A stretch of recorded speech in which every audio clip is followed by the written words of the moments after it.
रतन कुमार, कमल की ईश्वर ने एक लम्हा खामोशी के बाद बड़े इंकसार से कहा, तुमने कल रात मेरी खातिर जो कुछ किया मैं उसका एहसान तमाम जीवन याद रखूंगा।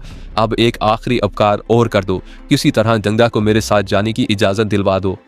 क्या गंगा अपनी मर्जी से तुम्हारे साथ जाने को आमादा नहीं है? वो तो तैयार है, लेकिन बड़े पुजारी के हुक्म से उस पर पहरा लगा दिया गया है। कमल की ईश्वर ने रिंधी हुई आवाज़ में कहा, मुझे उससे मिलने की इजाज़त भी नहीं है।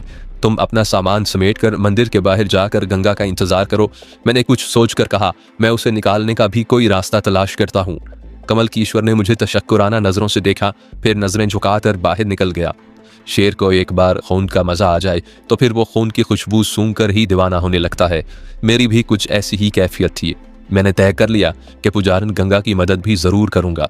मैं जानता था कि मंदिर के अंदर जो खेल खेला जा रहा था वो वक्ती तौर पर बंद हो गया, लेकिन ये सिलसिला ख़त्म नहीं हो सकता था। मेरे चले जाने के बाद हालात फिर पुरानी डगर इख्तियार कर लेते। गंगा मेरी वजह से गिरधर की हाथों बच गई थी, लेकिन और भी कई घाक किस्म के पुजारी और पंडित अपने दांत तेज कर रहे होंगे। मेरे जाते ही कोई उसे भी भंबोट डालता। मैं इन ही ख्यालों में गुम था जब जोगी सीताराम मेरे कमरे में दाखिल हुआ। उसके चेहरे पर नादवारी के तासुरात मुसल्लत थे। रतन कुमार, तुम चलकर नाश्ता पानी कर लो, उसके बाद हमें बनारस छोड़कर किसी और तरफ निकलना है। गुरु, तुम मुझसे नाराज हो? मैंने उसे टटोलने की खातिर दबी जबान में पूछा। तुमने गिरधर के सिलसिले में जो किया वो अच्छा नहीं किया, वो कसमसाकर बोला। दूसरे पंडित पुजारी मेरी वजह से जबान बंद किए हुए हैं, लेकिन पुरोहित के साथ जो हुआ है उस पर वो खुश नहीं है। अगर ये बात थी तो वो अपनी शक्ति के जोर से उसे बचा लेते। मैंने स्पाट लहजे में जवाब दिया। उन्हें किसने रोक रखा था? तुम अभी जवान हो रतन कुमार, सीताराम बल खाकर बोला। ये बातें अभी तुम्हारी समझ में नहीं आएंगी। तुम तो गुरु हो, तुम समझा दो, मैंने जहर खंड से जवाब दिया। दंड में पत्थर उछालने से वो खत्म नहीं हो जाती, उसके छींटे और फैल जाते हैं। सीताराम ने कहा, मैंने तुम्हें समझाया भी था कि धर्म कर्म और पाप पुण्य की गुत्थियों में उलझने की भूल कभी न करना। अब भी यही कहूंगा कि केवल अपने काम से काम रखा करो, दूसरों के मामलात में टांग फैलाने की क्या जरूरत है। एक बात पूछूं गुरु? पूछो। तुमने मेरे जीवन के मामलात में टांग फंसाने की जरूरत क्यों महसूस की? सीताराम में चौंक कर मुझे तेज नजरों से घूरा। उसके चेहरे पर एक रंग आकर गुजर गया। जवाब बनना पड़ा तो तिल मिलाकर बोला, रतन कुमार, कल रात मैं कुछ सोच विचार करके तुम्हारे रास्ते में नहीं आया था, परंतु एक बात कान खोलकर सुन लो। गुरु हमेशा गुरु ही रहता है। तुम अभी बालिक हो, बालिक ही रहो। ज्यादा बड़ा बनने की कोशिश करोगे तो नुकसान भी उठा सकते हो। उसके लहजे में धमकी थी। काली का जाप करने का मशवरा तुम ही ने दिया था गुरुदेव, मैंने लापरवाही से जवाब दिया। मैं तो सीधे रास्ते पर चल रहा था। बात काली की नहीं, पुजारन गंगा की हो रही है। जोगी झल्ला गया। तुम्हें उसके और पुरोहित के चक्रों में उलझने की क्या जरूरत थी? सुना है पंडित पुजारियों के उकसाने पर बड़े पुजारी ने कमल की ईश्वर को मंदिर से निकल जाने का हुक्म दिया है। हाँ, ये उनका जाती मामला है, सीताराम ने तेज आवाज में कहा। गंगा का भी एक जाती मामला है। मैं मतलब की बात जबान पर ले आया।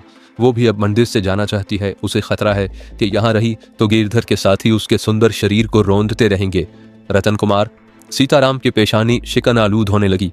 मैं देख रहा हूं कि तुम बहुत तेजी से पंख फैलाने की कोशिश कर रहे हो। गंगा के साथ जो कुछ हो रहा था, जो हो रहा है, क्या तुम उसे अन्याय नहीं कहोगे? मैंने संजीदगी से सवाल किया। न्याय करने के लिए यहाँ बड़े पुजारी के अलावा दूसरे पंडित पुजारी भी मौजूद हैं। तुम एक पुजारन के लिए इतना बेअक्ल क्यों हो रहे हो? मैं चाहता हूँ गुरुदेव के उसे भी कमल की ईश्वर के साथ जाने की इजाजत मिल जाए। मैंने दबी जबान में कहा। नहीं, गंगा को जाने की इजाजत नहीं मिलेगी। क्या तुम्हारी भी यही मर्जी है? मैंने संजीदगी से पूछा। हाँ, बड़े पुजारी ने जो फैसला किया है उसमें मेरी राय भी शामिल है, जोगी सीताराम ने कदरे सर्द लहजे में कहा। मैंने सीताराम को एक नज़र गौर से देखा, फिर खामोशी से उसके साथ हो लिया। लेकिन मैंने दिल ही दिल में विष्णु महाराज का नाम लेकर गंगा के फरार के बारे में सोचना शुरू कर दिया था। बड़े पुजारी के कमरे में कई और मोटे ताज़े पंडित भी आसन जमाए बैठे थे। मैं सीताराम के साथ अंदर दाखिल हुआ तो सबकी नज़रें मेरी जानिब उठ गईं। उनकी निगाहों में मेरे खिलाफ नफरत के जज्बे मचल रहे थे। मैंने किसी पर तवज्जो नहीं दी। सीताराम के साथ आलती पालती मारकर दस्तरखान पर बैठ गया। बड़े पुजारी ने इशारा किया तो नाश्ता शुरू हो गया। मैंने लंबे लंबे हाथ चलाने शुरू कर दिए। रात पुरोहित के साथ जो कुछ हो चुका था उसके असरात अभी तक सबके चेहरों पर कपकपा रहे थे। मैं इत्मीनान से हलवा पूरी खाने में मशगूल था जब एक पुजारी बौखलाया हुआ अंदर दाखिल हुआ। महाराज, उसने बड़े पुजारी को मुखातिब किया, मैं पुजारन गंगा के बारे में एक खबर लाया हूँ। क्या हुआ गंगा को? बड़े पुजारी ने चौंक कर पूछा। उसके अंदाज में नफरत ज्यादा थी। वो अब अपने कमरे में नहीं है। पुजारी ने मुर्दा आवाज में जवाब दिया। नहीं है? क्या मतलब? हम 4 पुजारी उसके कमरे की निगरानी कर रहे थे महाराज। पुजारी ने बदस्तूर संजीदगी से कहा। हमने उसे अपने हाथों से कमरे में बंद किया था, बाहर से कुंडा भी लगा दिया था, लेकिन वो कुछ कहते कहते रुक गया। लेकिन क्या? एक बूढ़े पंडित ने तेजी से पूछा। कमरे का दरवाजा एक झटके से खुल गया। पुजारी ने होंठ चबाते हुए कहा। सभी को अचंभा हुआ। फिर हमने अंदर जाकर देखा तो गंगा कहीं भी नहीं थी। क्या उसे धरती निगल गई या आकाश खा गया? पंडित ने इतना दरजदार लहजा इख्तियार किया कि खबर लाने वाला पुजारी खौफ से थरथराने लगा। बाकी सबकी नजरें भी पुजारी के बयान की तस्दीक की खातिर उसके चेहरे पर जम गई। जोगी सीताराम ने मुझे कनखियों से देखा। मैं नजरें झुकाए नाश्ते में मशगूल रहा। मुझे खुशी थी कि वही हुआ जो मैंने दिल में सोचा था। जो भी हो रहा है वो अच्छा नहीं हो रहा। बड़े पुजारी ने पहलू बदलकर मायनी तेज लहजे में कहा। उसका इशारा मेरी ही तरफ था। कल रात को गिरधर की खाट खड़ी हो गई और आज गंगा बंद कमरे से गायब हो गई। ऐसा पहले कभी नहीं हुआ था। हमें कुछ न कुछ करना होगा, एक उधेड़ उम्र के पुजारी ने दबी जबान में कहा। इस तरह तो मंदिर की पवित्रता का भरम खाक में मिल जाएगा। हाँ, जिस पंडित ने गंगा की गुमशुदगी की खबर लाने वाले पुजारी को गरजदार आवाज में मुखातिब किया था, मेरी तरफ कदरे नागवार अंदाज में देख कर बोला, हम काली के सेवक हैं, इस तरह हाथ पर हाथ धरे खामोश तो नहीं बैठ सकते। तुम्हारा क्या ख्याल है जोगी महाराज? बड़े पुजारी ने बराह रास्त सीताराम से दरियाफ्त किया। क्या हमारी खामोशी काली की नाराजगी का कारण बन जाएगी? उसने कोई शराब पिया तो हम सब को भुगतना होगा, जबकि गलती हम सब की नहीं है। देवी का शराब जिसको मिलना था मिल चुका। सीताराम के कुछ कहने से पेशतर मैं बोल पड़ा। गिरधर के पाप की सजा उसे दी जा चुकी है। इस शुभ काम को भी काली के सेवकों ने ही अंजाम दिया है। तुम गंगा के बारे में क्या कहोगे? बूढ़े पंडित ने मुझे खुशमगी नजरों से घूरा। वो बंद कमरे से किस तरह छू मंतर हो गई, ये भी देवी का चमत्कार होगा। मैंने पंडित की आंखों में आंखें डालकर ठहरे हुए लहजे में जवाब दिया। शायद उसकी महान शक्ति ने महसूस कर लिया होगा कि गिरधर के बचे कुछ साथी उसकी पवित्रता को पामाल करने के सपने देख रहे होंगे। इसी कारण काली ने उसे अपनी शरण में ले लिया होगा। सीताराम ने दरमियान में बोलकर मुझे खामोश करवाने की कोशिश की थी, लेकिन उसी वक्त सेवकों ने आकर चाय के बर्तन परोसने शुरू कर दिए, इसलिए बात आई गई हो गई। मैं बदस्तूर लापरवाही से जमा बैठा रहा, लेकिन सीताराम किसी गहरी सोच में मुस्तगरक नजर आ रहा था। नाश्ते के बाद हम काली के मंदिर से रुखसत हुए तो सीताराम बज़ाहिर खुश नजर आ रहा था, लेकिन वो अंदर ही अंदर झुलस रहा था। बड़े पुजारी और दूसरे पंडित पुजारियों ने भी हमें रोकने की कोशिश नहीं की। मैं समझ रहा था कि हमारे जाने से उन्होंने सुकून का सांस लिया होगा। गिरधर का इबरतनाक अंजाम उनके लिए काबिल कबूल नहीं था। फिर गंगा के गायब हो जाने की इत्तला ने जल्दी पर तेल का काम किया था। वो भी अंदर ही अंदर तिल मिला रहे थे। मुझे खुशी थी कि मैं दोनों मामलात में कामयाब हुआ था। दुर्गा का आशीर्वाद मेरे साथ था। विष्णु महाराज के जाप में मुझे वो ताकत बख्श दी थी जो बड़े बड़े पंडित पुजारियों को भी मुश्किल से नसीब होती थी। दुर्गा ने मुझे एहसास दिला दिया था कि मेरे हाथ की 10 उंगलियां देवी देवताओं की महान शक्तियों से लेस हैं। वो मेरी हर ख्वाहिश की तकमील कर सकती थीं। मैं अपनी ताकत का इम्तहान ले चुका था। मुझे 100% कामयाबी हुई थी। गिरधर की जो दुर्गत बनी थी, आप उसे उसके पापों और काले करतूतों की सजा भी कह सकते हैं। किसी धर्म के नाम लेवा का एक नौजवान पुजारन के साथ मंदिर के एक कमरे में तन्हा पकड़ा जाना कोई मामूली बात नहीं थी। गिरधर के अपने साथी भी उसके खिलाफ उठ खड़े हुए थे। उसमें बहुत सारे अवामिल शामिल हो सकते थे। कई वजूहात थीं, लेकिन पुजारन गंगा का बंद कमरे से 4 पुजारियों की निगरानी के बावजूद गायब हो जाना कोई शोबदेबाजी नहीं थी। उसके फरार में किसी देवी या देवता की महान शक्ति का दखल जरूर होगा। मैंने विष्णु महाराज के लिए 21 दिनों का जो जाप किया था, उसमें दुर्गा की मर्जी भी शामिल थी। ये भी हो सकता था कि मेरे जंतर मंतर के बैरों ने दरवाजा खोल दिया, निगरानी पर मामूर पुजारियों के सामने पर्दा तान दिया हो और गंगा उनके सामने से कूले मटकाती निकल गई हो। शैतानी कुव्वतें कुछ भी कर सकती थीं। मैं जोगी सीताराम की मावराई कुव्वतों का मुशाहिदा भी कर चुका था। मैंने सिर्फ फुरीरी ली थी और लोहे की हथकड़ी और बेड़ियां कड़कड़ा कर टूट गई थीं। सब हैरान रह गए थे। पुलिस की नफरी ने मेरे सामने हथियार डाल दिए थे। गंगा के फरार के सिलसिले में भी कुछ ऐसी ही नादीदा कुव्वतों का अमल दखल रहा होगा। जोगी सीताराम को भी यही तशवीश लाहक हो गई कि अब मैं उसके हाथ से निकला जा रहा था। उसने मेरे ऊपर जो जाल डाले थे, उनकी गिरें टूटने लगी थीं। मैंने अभी तक खुलकर उसके मुकाबले पर आने की कोशिश नहीं की थी, लेकिन वो बच्चा नहीं था जो हालात की रोशनी में कोई नतीजा ना अफस कर सकता। महावीर के कहने के मुताबिक वो मेरे जरिए कोई ऐसी कीमती शय हासिल करने के चक्कर में था जो मेरे सिवा कोई हासिल नहीं कर सकता था। मैं सीताराम के हाथ से निकल जाता तो उसके सारे ख्वाब अधूरे रह जाते, सब मेहनत अकारत हो जाती, उसके किए किराए पर पानी फिर जाता। वो बड़ा पुराना पापी था, उसने भी देवी देवताओं के लिए यकीनन बहुत सारे जाप कर रखे होंगे। बड़े बड़े पुजारी महज यूं ही उसकी आओ भगत नहीं करते होंगे। उसने बहुत सोच विचार के बाद मेरा इंतखाब किया होगा। साजिशों के जाल बिछाए होंगे। कुछ बातें मेरे इल्म में आ चुकी थीं, कुछ अभी तक अंधेरे में होंगी। उसने किसी अय्यार और मक्कार मकड़ी की तरह मेरे चारों तरफ जाला बुना था। फिर जब मेरी सारी कुव्वत मुदाफ़त कमज़ोर पड़ गई तो उसने जहरीले पंजे मेरे जिस्म में गाड़ दिए थे। मैं उसके इशारों पर चलने को मजबूर हो गया था। सबसे पहले उसने मुझ पर झरना के हसीन जिस्म का सुनहरी जाल फेंका था। मैंने बचने की कोशिश की, लेकिन हालात ने गुनाह के रास्ते पर चलने पर मजबूर कर दिया। फिर मेरी मुलाजमत हाथ से निकल गई। मुझे जेल की सज़ा भुगतनी पड़ी। मुझ पर मजालिम के पहाड़ तोड़े गए। मैं बेगुनाह था और गुनाहगार मुझे सज़ा दे रहे थे। रहीमुद्दीन ने भी वक्त से फ़ायदा उठाकर 2 कांटे अपने रास्ते से निकाल दिए। तजम्मुल बुखारी को उसके अमाल की सज़ा मिली। वो हादसाती मौत मारा गया। मैं गेहूं के साथ घुन की तरह जुल्म की चक्की में पिसता रहा। जोगी सीताराम पसे पर्दा बैठा डोरियां हिला रहा था। उसकी शैतानी कुव्वतें हमें कठपुतलियों की तरह नचाती रहीं। फिर वो सामने आ गया। मेरा इत्मीनान हासिल करने की खातिर उसने रहीमुद्दीन को ठिकाने लगवा दिया। उसकी बेगुनाह बेटी को मेरी हवस का निशाना बनवा दिया। उसकी मावराई कुव्वतों ने मुझे किसी खतरनाक ऑक्टोपस की तरह बीच मंझदार में जकड़ रखा था।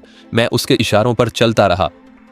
महावीर से मथुरा में मुलाकात ना होती तो शायद मैं आखिरी वक्त तक जोगी सीताराम के खतरनाक खेल का मकसद ना समझ पाता। अंधेरों में भटकता रहता, लेकिन अब हालात मुख्तलिफ थे। मुझे इस बात का यकीन नहीं था कि मैं सीताराम के मुकाबले में ज़्यादा कुव्वतों का मालिक बन जाऊंगा, लेकिन काली का जाप करते वक्त वो दुर्गा की शक्ल में मेरे ऊपर मेहरबान हो गई। उसने मुझे विष्णु महाराज का 21 दिन वाला जाप करने का मशवरा दिया था। यह भी कहा था कि उस जाप का इल्म सीताराम को ना होने पाए, और इस बात की ताकीद भी की थी कि मैं अपनी ताकत को इस अंदाज में सीताराम के खिलाफ कभी इस्तेमाल नहीं करूंगा कि वो मौत से हमकिनार हो जाए। उसने खुले अल्फाज में मुझे बावर करवाया था कि सीताराम उसके पुराने सेवकों में से है। इस वक्त वही पुरस्राब जोगी सीताराम अपने ख्यालों में मुस्तगरक था। उसके जहन में मुतअद्दिद परेशान कुन ख्यालात डडमड हो रहे थे। हिमालय की बर्फानी पहाड़ियों की गुफा में 21 दिनों का हिसाब उसे उलझा रहा होगा। दुर्गा ने मेरी मदद ना की होती तो शायद वो असलियत की तह तक पहुंच जाता। उसने बनारस के मंदिर में गिरधर की इबरतनाक हालत देखकर भी मेरे बारे में ज़रूर गौर किया होगा। गंगा पुजारन के गायब हो जाने के पुरस्रार वाक़या को भी मेरी ज़ात से नत्थी करने में उसे कोई मुश्किल दरपेश नहीं आई होगी। सब एक ही जंजीर की मुख्तलिफ कड़ियाँ थीं। उसके अलावा मैंने बाशिगाह लफ्ज़ों में जोगी सीताराम को गिरधर के मामले में दरमियान में ना आने की जो ताकीद की थी, उसने भी महान जोगी के कान ज़रूर खड़े कर दिए होंगे। उसने कई मौक़ों पर मुझे समझाने की कोशिश की थी, लेकिन मेरा रद्द-ए-अमल जारहाना देखकर वो खामोश हो गया था। मैं ये भी जानता था कि हाथी की कीमत मरने के बाद भी 1.25 लाख होती है। सीताराम मेरा गुरु था। उसने मुझे 1-2 गुर सिखाए थे तो उसके 2-4 तोड़ पहले ही से ज़रूर सोच लिए होंगे। वो घाघ आदमी था। उसने कच्ची गोलियां नहीं खेली होंगी। उस्तादों वाला एक आखिरी दाव ज़रूर छुपा कर रखा होगा जो आखिरी मौके पर इस्तेमाल किया जाता है। तजर्बेकार शिकारी अपने मुकाबले में 3-4 गुना ज़्यादा ताकतवर मछलियों को बेबस करने की खातिर शुरू में ढील देते रहते हैं। फिर उस वक्त डोर खींचना शुरू करते हैं जब मछली थक कर निढाल हो जाती है। सीताराम भी खामोश था तो उसके शैतानी जहन में मुख्तलिफ ख़तरनाक जाल और शिकंजे तश्कील पा रहे होंगे। वो यकीनन गौर कर रहा होगा कि किस वक्त कौन सा जाल मेरे लिए ज़्यादा मौसर साबित हो सकता था। उसने बड़े पापड़ बेलने के बाद मुझे तलाश किया होगा। पुराना पापी था, तजर्बेकार खिलाड़ी था, हवाओं का रुख पहचानता था। इतनी आसानी से मेरे मुकाबले में अपनी हार तस्लीम नहीं कर सकता था, ख़ास तौर से ऐसी सूरत में जब दुर्गा ने मुझ पर यह पाबंदी भी आयद कर दी थी कि मैं उसे कोई ख़तरनाक सज़ा देने की कोशिश कभी नहीं करूँगा।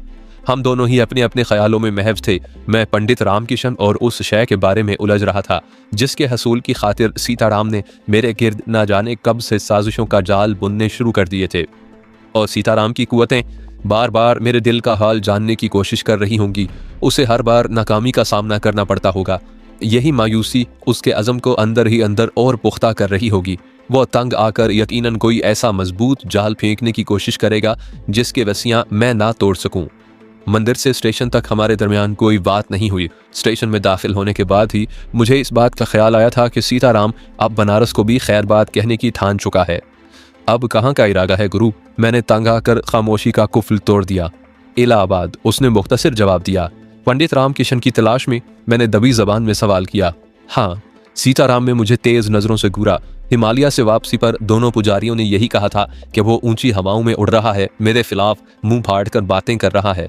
बनारस में मंदिर के पुजारी ने भी मशवरा दिया था कि मैं उसका ध्यान मन से निकाल दूं। उसने यकलख्त बड़े खतरनाक लहजे में कहा, मैंने तय कर लिया है कि पहले उसका क्रियाक्रम करके नरक में पहुंचा दूं, फिर कोई दूसरा कदम उठाऊंगा। दूसरा कदम क्या होगा? मैंने चुभते हुए लहजे में सवाल किया।